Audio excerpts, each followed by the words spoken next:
ये जो समय आता है सज्जनों, ये विदाई की बेला कुछ होती ही ऐसी है। हाँ? एक पिता के यहां महाराज 3 पुत्र थे और 1 पुत्री थी।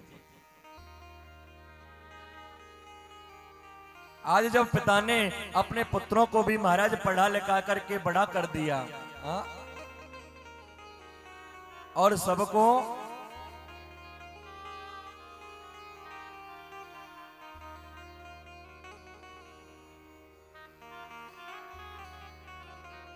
बोले सच्चे दरबार की।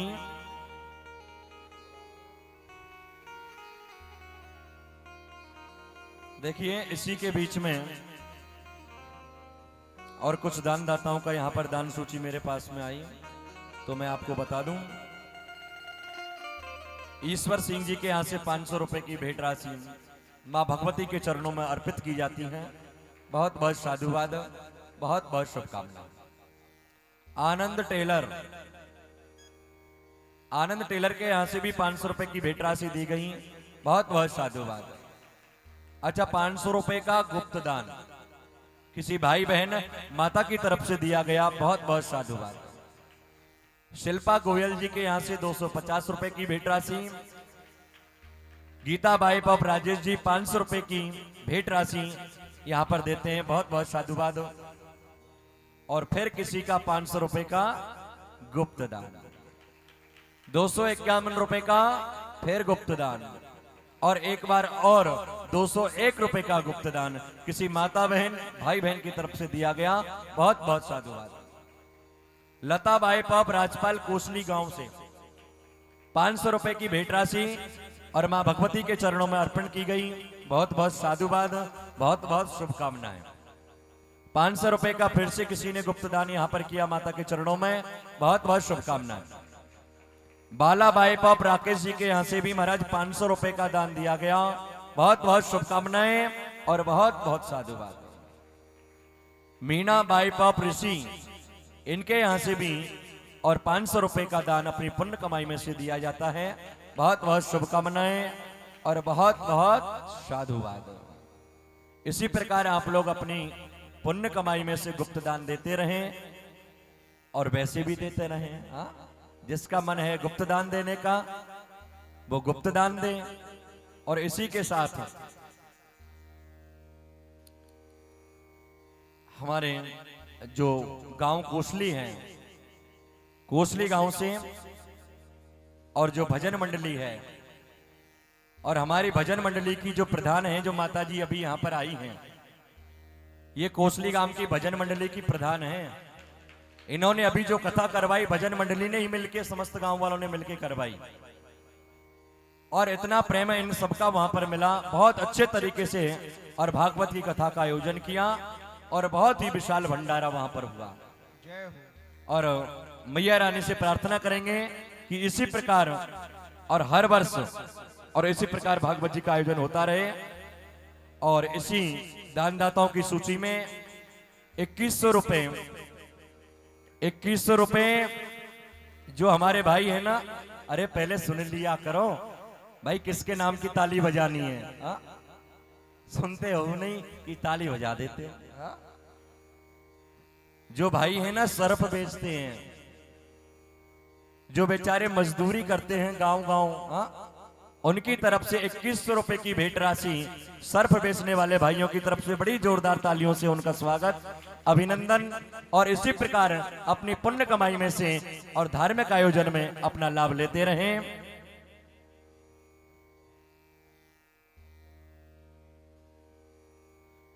हाँ जी, देखो आपके सामने हमारी जो मैया और महाराज जी पधारे हैं और सभी भक्त श्रद्धालु और भी माताएं आई हैं साथ में।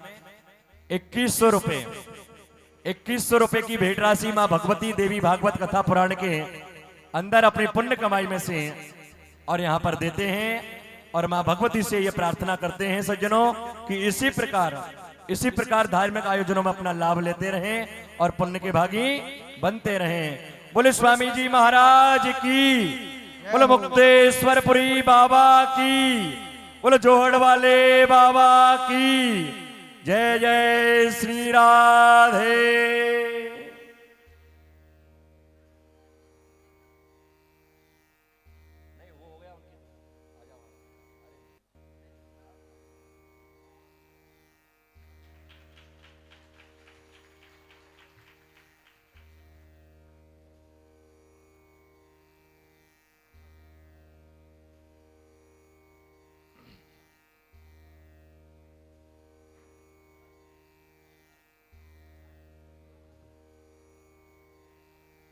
बोले सच्चे दरबार की।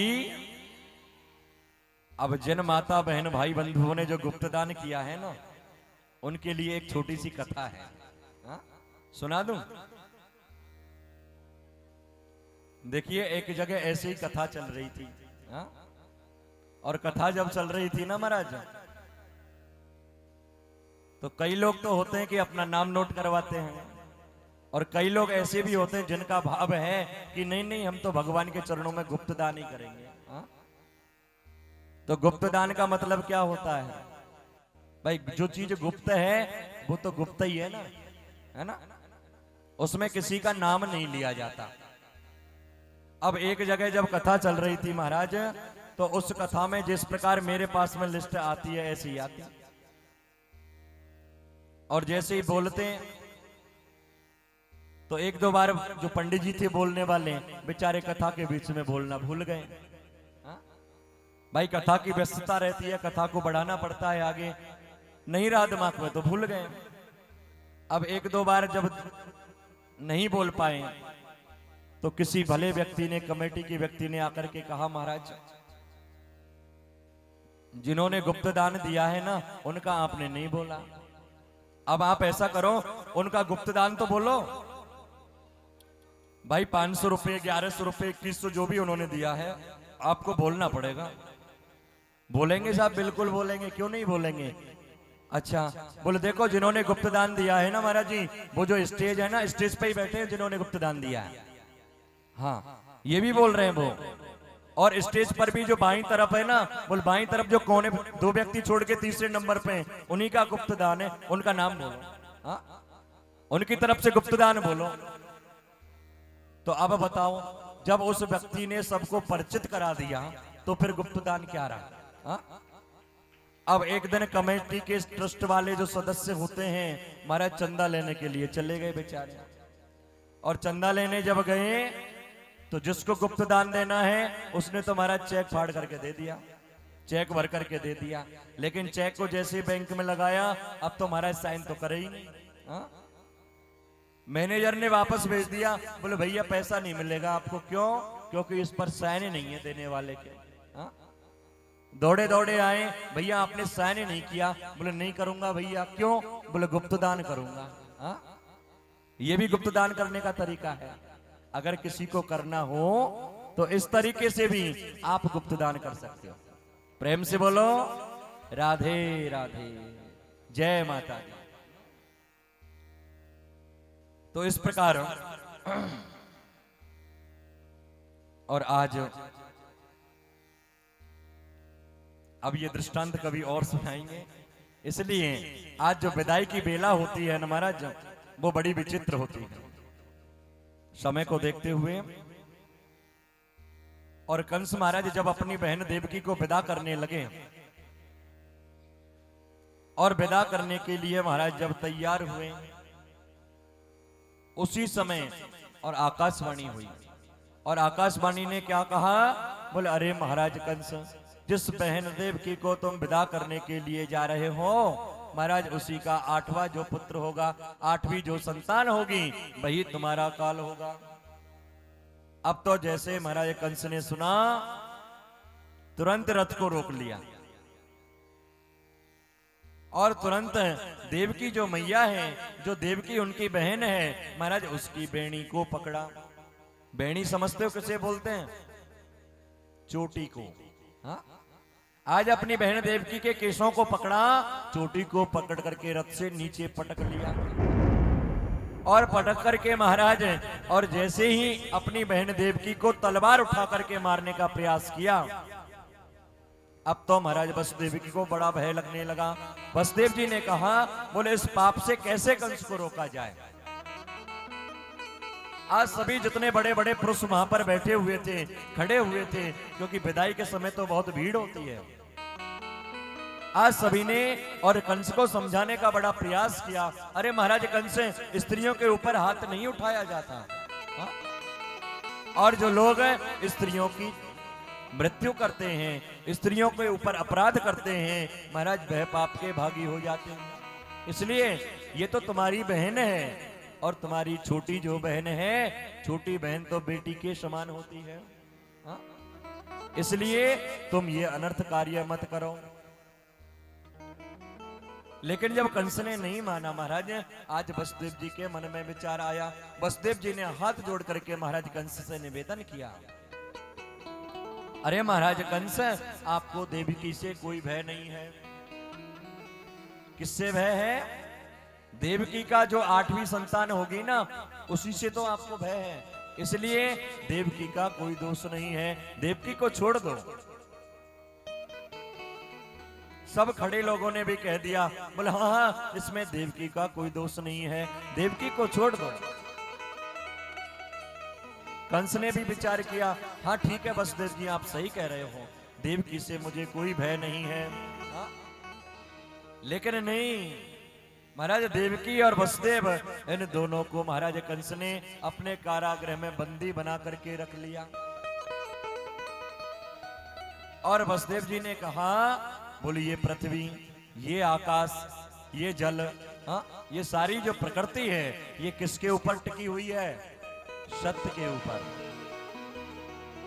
और मैं आपको ये प्रतिज्ञा करता हूं, सत्य प्रतिज्ञा करता हूं कि जितने भी बालक और देवकी के गर्भ से जन्म लेकर के आएंगे, मैं एक एक बालक को आपको सौंप दूंगा। अब आप चाहे उसे मार देना या फिर छोड़ देना। कंस की बात तो समझ में आ गई। कंस ने कहा बिल्कुल सही बात है, इसलिए तुम्हें कारागृह में बंदी बन करके रहना पड़ेगा। महाराज कारागृह में बंद कर दिया। और जैसे ही कुछ समय व्यतीत हुआ, अब तो महाराज देवकी ने अपने प्रथम गर्भ को धारण किया। और जैसे ही 10वां महीना आरंभ हुआ, अब तो 10वें महीने के आरंभ होते ही और देवकी ने कारागृह के अंदर अपने पहले पुत्र को जन्म दिया। आज जैसे ही पहला पुत्र जन्म लेकर के आया, आज वसुदेव जी ने कहा, देवकी मैंने संकल्प किया है, प्रतिज्ञा की है कि जितने भी बालक जन्म लेकर के आएंगे, मैं एक एक करते हुए और महाराज कंस को प्रदान कर दूंगा।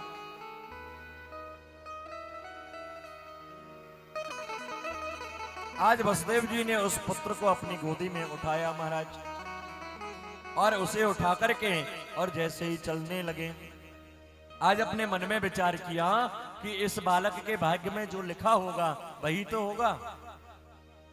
भाई इसके अगर भाग्य में लिखा होगा मरना, तो ये मरेगा, अगर बचना लिखा होगा तो ये बचेगा, इसका जैसा प्रारब्ध होगा। और जैसे ही उस बालक को लेकर के कंस के महलों की तरफ वसुदेव जी चलने लगे, आज सभी लोग देख करके महाराज उनकी प्रशंसा करने लगे वसुदेव जी की। अरे बोले देखो तो सही, ये जो वसुदेव जी है ना, कितने अपनी बात पर चलने वाले हैं। आज अपनी प्रतिज्ञा को पूरा करने के लिए और अपने पुत्र को सौंपने के लिए जा रहे हैं हम। जाकर के कंस के हाथों में अपने पुत्र को सौंपा। कंस ने पुत्र को अपने हाथों में ले लिया, और जैसे ही बालक को अपने हाथ में लिया महाराज, आज वसुदेव जी से कहा कि वसुदेव जी आप धन्य हैं, आप अपने वचनों पर अटल रह करके अपने पुत्र को मेरे पास लेकर के आए हो, इसलिए मैं इस पुत्र को नहीं मारूंगा। क्यों? क्योंकि आकाशवाणी ने तो ये कहा है कि देवकी की 8वीं संतान मेरा काल होगी। अब ये तो पहला है, इससे मुझे कोई डर नहीं, मुझे किसी प्रकार का इससे कोई भय नहीं है, इसलिए तुम इस बालक को वापस ले जाओ। और जब वापस लेकर के वसुदेव जी चलने को तैयार हुए महाराज, इतनी ही देर में और नारद जी का आगमन हो गया। और नारद जी जैसे ही आए, नारद जी ने वसुदेव जी को जाते हुए देखा कि एक सफेद से कपड़े में लपेट करके वसुदेव जी क्या लेकर के जा रहे हैं। आज कंस को जाकर के महाराज समाचार दे दिया, अरे महाराज कंस, ये अभी अभी मैंने देखा कि ये वसुदेव जी कुछ लपेट करके सफेद वस्त्र में क्या ले जा रहे थे। कंस ने कहा, देवऋषि नारद, अरे ये देवकी का पहला बालक है, मैंने उसके पहले बालक को छोड़ दिया, जीवन दान दे दिया। लेकिन नारद जी ने विचार किया सज्जनों कि जब अगर जल्दी से जल्दी और पाप का घड़ा नहीं भरेगा तो भगवान अवतरित कैसे होंगे? हा? अगर कन्हैया को जल्दी बुलाना है, भगवान को जल्दी बुलाना है, तो कंस के द्वारा इतने पाप करवाओ, इतने ज्यादा पाप करवाओ कि भगवान जल्दी से जल्दी आकर के इसका उद्धार करें। अब तो नारद जी महाराज के हाथ में एक कमल का पुष्प था महाराज, और कमल की जो पंखुड़ियां हैं ना महाराज, 8 पंखुड़ियां थी। देवऋषि नारद ने विचार किया और कंस महाराज से कहा, महाराज आप मुझे एक बात तो बताओ, ये जो कमल का पुष्प है, इस कमल की पुष्प की कौन सी पंखुड़ी 8वें नंबर की है? अब जहां से कंस महाराज गिनना आरंभ करें महाराज, जिससे गिने वही 8वीं हो जाए, जहां से गिने वही 8वीं हो जाए। अब तो नारद जी ने समझा दिया, इसीलिए तो महाराज मैं आपको समझाने आया हूं। हाँ? आपने जिस बालक को जीवन दान दे दिया है, ये आपने बहुत बड़ी गलती को किया है। अरे देवकी का कोई सा भी बालक 8वां हो सकता है, इसलिए उस बालक को जीवित मत छोड़ो। अब तो महाराज कंस की बात समझ में आई, अपने मंत्रियों को भेजा, जाओ दोबारा वसुदेव को बुलाओ, उस बालक को लेकर के आओ। और जैसे ही महाराज बालक को लेकर के आए, कंस ने उस बालक के पैर को पकड़ा महाराज, और पैर को पकड़ करके एक बहुत बड़ी और पत्थर की शिला के ऊपर पटक दिया। बोली सच्चे दरबार की जय हो। आज देवकी के पहले पुत्र को और कंस ने मार दिया। आज उस पहले पुत्र का देवलोक हो गया। सभी देवता आपस में ये मंत्रणा करने लगे कि वसुदेव की पत्नी देवकी के गर्भ में स्वयं भगवान विष्णु अवतार लेंगे। लेकिन कब लेंगे? आज सभी को महाराज और इंतजार हो रहा है भगवान के आने का। आज जन्मेजय ने यह प्रश्न किया कि गुरुदेव भाई, उन बालकों ने ऐसा कौन सा पाप किया था कि जन्म लेते ही और उनको मरना पड़ा? ऐसे उन्होंने अपने पूर्व जन्म में क्या किया जो कि जन्म लेते ही उनको मरना पड़ा? तो आज नारद जी ने इस प्रकार कंस को भी बताया, और महाराज इधर जन्मेजय जो है प्रश्न करते हैं व्यास जी से